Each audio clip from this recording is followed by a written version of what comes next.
El aborto y sus consecuencias, tercera parte. Después me ofrecieron trabajar en una clínica abortista. Acepté. A cambio de $6 a la hora me convertí en la secretaria. Hacía de todo, daba citas, explicaba a las clientas que no era un niño, sino una menstruación fallida. A menudo mentíamos sobre la duración del embarazo, porque más allá de las 10 semanas, las pacientes debían pagar el doble. Cuando yo iba a la cámara frigorífica y veía los trozos, las piernas y las cabezas de los fetos echados en una tinaja, volvía a casa y me emborrachaba. En 1995 los del movimiento Provida instalaron una sede al lado de la clínica.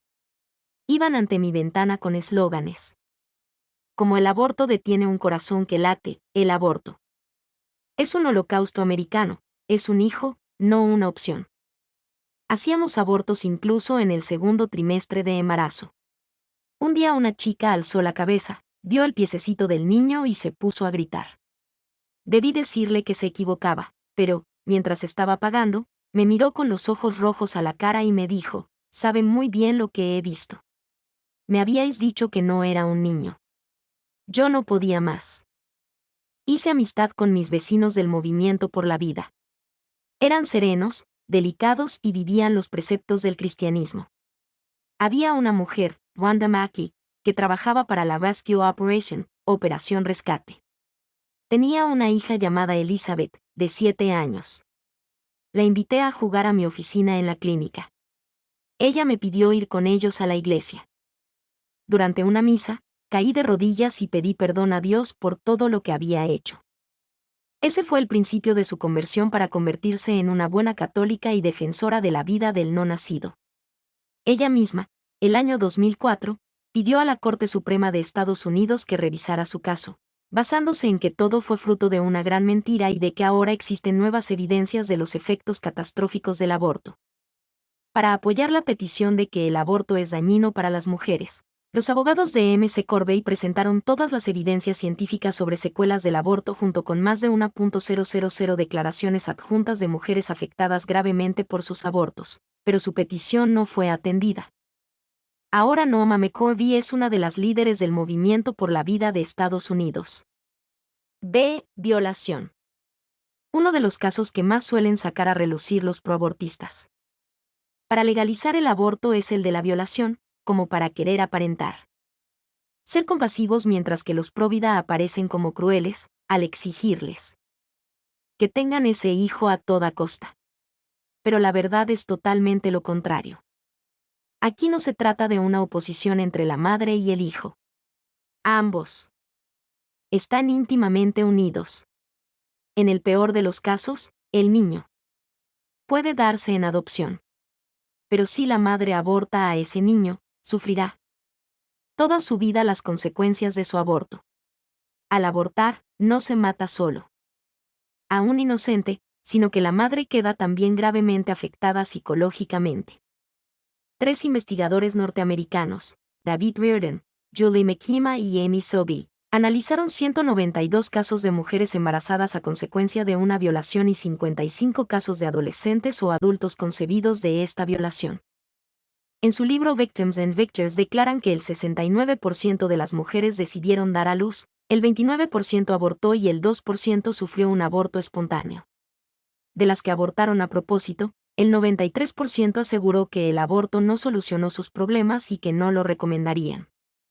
Reconocieron que fue nocivo para ellas y que sintieron más vergüenza y sensación de culpa después de abortar, habiendo abortado por presiones familiares y sociales. 14.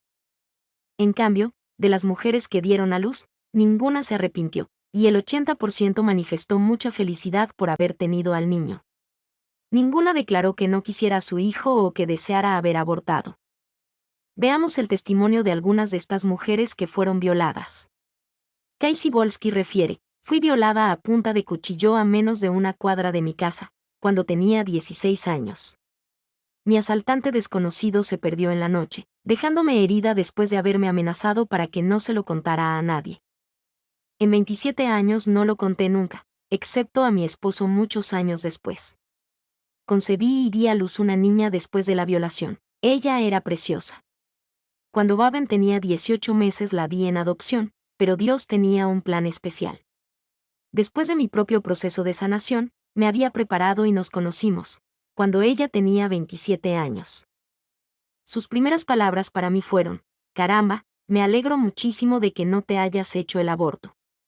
Robin resultó ser una parte importante del proceso de sanación y le doy gracias a Dios hoy en día, porque no hice nada en mi juventud por lo cual hubiera tenido que sufrir el resto de mi vida. Ya que no le hubiera dado la oportunidad a mi niña de decirme aquellas conmovedoras palabras. El mal llamado aborto legal y seguro la hubiera silenciado para siempre. Testimonios como este demuestran que, por encima de la mezquindad y la vileza de los promotores de la cultura de la muerte, resplandece la grandeza de la vida, la generosidad y el amor. Casey Volsky sabe muy bien cómo se siente una mujer que es violada y se queda embarazada.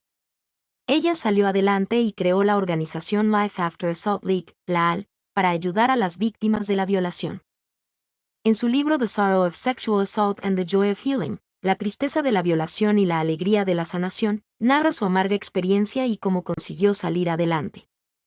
Jackie Baker dice: cuando tenía 19 años fui violada a punta de pistola. Me sentí sucia, usada y robada en toda mi dignidad.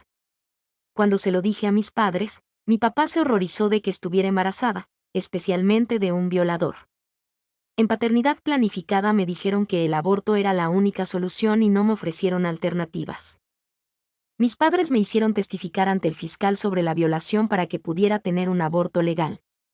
Sentí una terrible presión de todos, especialmente de mis padres, y al final cedí.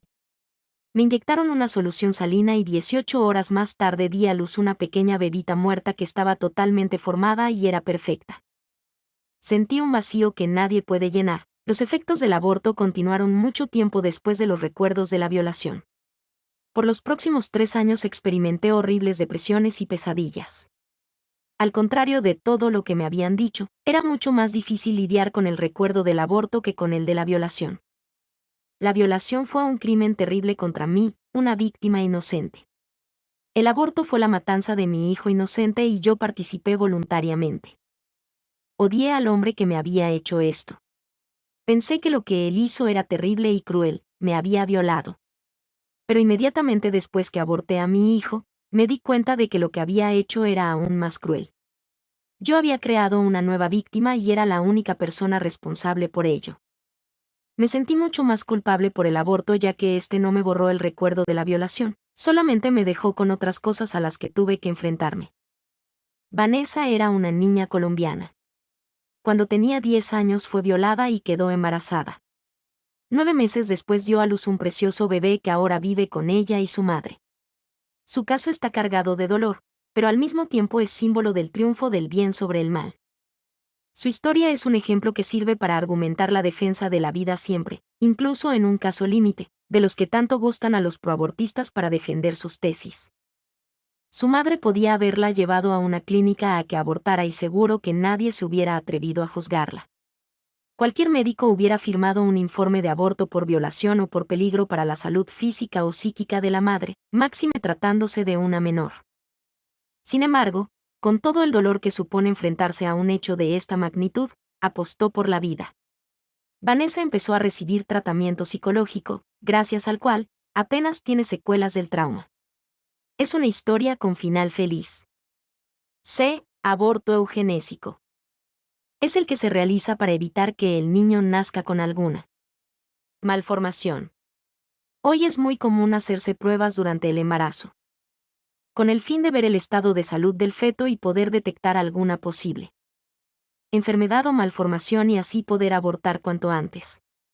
En algunos países se está haciendo ya obligatoria esta práctica, en vista a evitar el nacimiento de niños enfermos que son una carga para sus padres y para el Estado.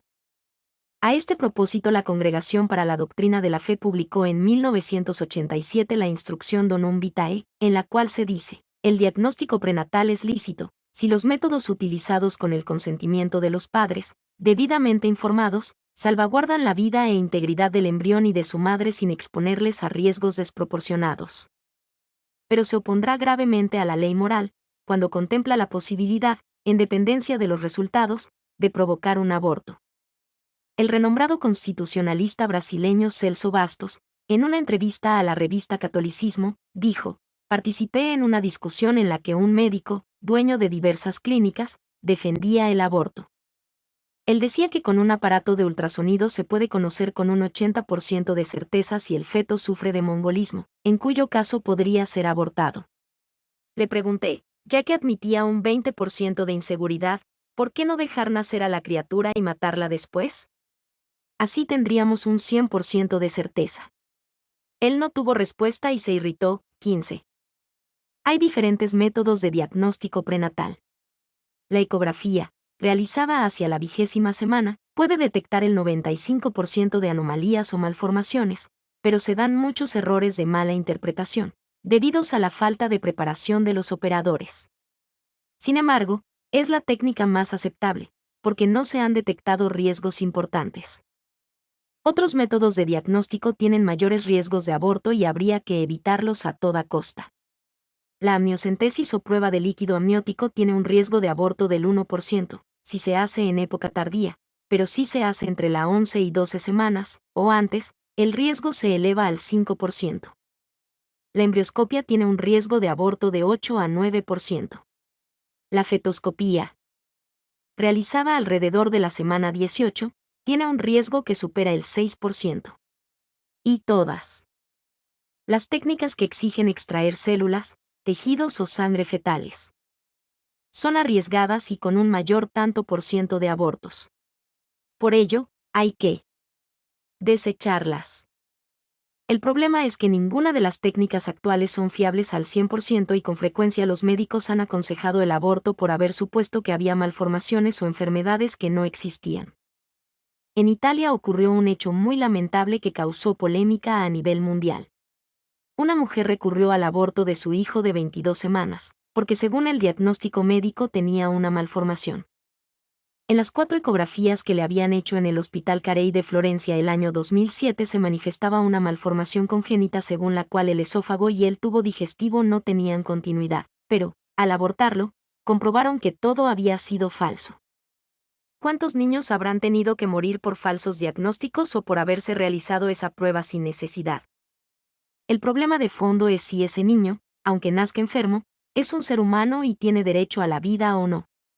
El Papa Juan Pablo II dijo claramente: "La Iglesia cree firmemente que la vida humana, aunque débil y enferma, es siempre un don espléndido del Dios de la bondad". 16. Uno de los casos más frecuentes para esta clase de abortos es el síndrome de Down. Muchos padres no pueden aceptar un niño así y tratan de eliminarlo por cualquier medio, antes o después del nacimiento. Sin embargo, estos niños, que necesitan mucho amor, son para sus familias una fuente inmensa de bendiciones y de alegrías. Así me lo decía mi amigo Carlos Ávila, que tiene 11 hijos y el último es precisamente Down. Me aseguraba: "Este último hijo ha sido una bendición para toda la familia y todos lo queremos mucho y lo ayudamos en todo". El famoso rey del aborto, Bernard Nathanson, contaba esta anécdota. Cuando estuve con mi esposa en Nueva Zelanda, almorzamos cierto día con Sir William Lilly, que es el más importante fetólogo del mundo, y nos contó que habían tenido 4 hijos que ya eran mayores, y, al quedar solo el matrimonio, adoptaron un niño Down. Pues bien, este señor nos dijo que ese hijo mongólico les había proporcionado más satisfacciones que cualquiera de los otros 4 hijos de su matrimonio. 17. Una madre de 27 años de Avilés, España, deficiente mental, estaba embarazada de 6 meses y sus padres pensaron que el niño nacería también con deficiencia mental. Sus padres acudieron para que le hicieran el aborto, pero la clínica no aceptó por haberse pasado el tiempo legal. Los padres acudieron al juzgado para que autorizara el aborto. Este fue un caso emblemático en toda España. Los defensores de la vida ya le habían puesto nombre: Pelayo, si era hombre, y Covadonga, si era mujer. Hubo cientos de peticiones a la fiscalía, implorando por la vida del niño. Muchas familias se comprometían a adoptarlo. Además, el riesgo del aborto era mayor que el de un parto normal o por cesárea. Sin embargo, el juez dictó sentencia favorable al aborto. y Pelayo murió. Había sido uno de los niños más queridos y deseados de toda España en 2004. Su injusta muerte sirvió para sacudir muchas conciencias dormidas. Un caso hermoso, que ocurrió en Estados Unidos, fue el de Samuel, a quien detectaron espina bífida y pudieron curarlo, operándolo en el seno materno. El Dr. Joseph Brunner operó a Samuel Alexander Amos, un feto de 21 semanas, que tenía una malformación llamada espina bífida. En estos casos la columna vertebral se queda abierta y la médula espinal se daña, por lo cual la persona normalmente se queda inválida. Su madre, Julie, una enfermera de 27 años, había tenido 2 abortos espontáneos antes de quedar embarazada de Samuel.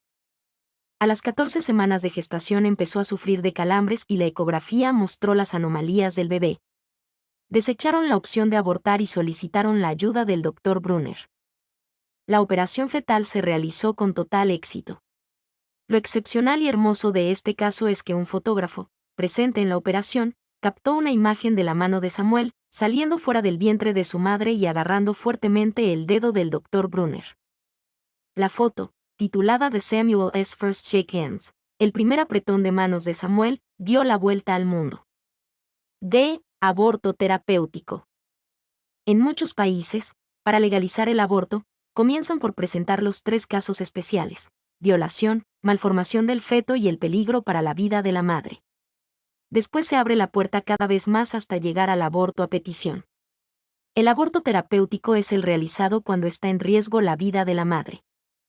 Según la doctrina de la Iglesia, no se puede atentar directamente contra la vida del niño, pero se le pueden dar a la madre medicinas para curar sus problemas de salud, aunque indirectamente puedan ocasionar la muerte del feto. En la historia humana hay muchos casos de mujeres valientes que supieron dar su vida en favor de la de sus hijos, a los que no quisieron abortar. Uno de los casos más importantes fue el de Gianna Beretta.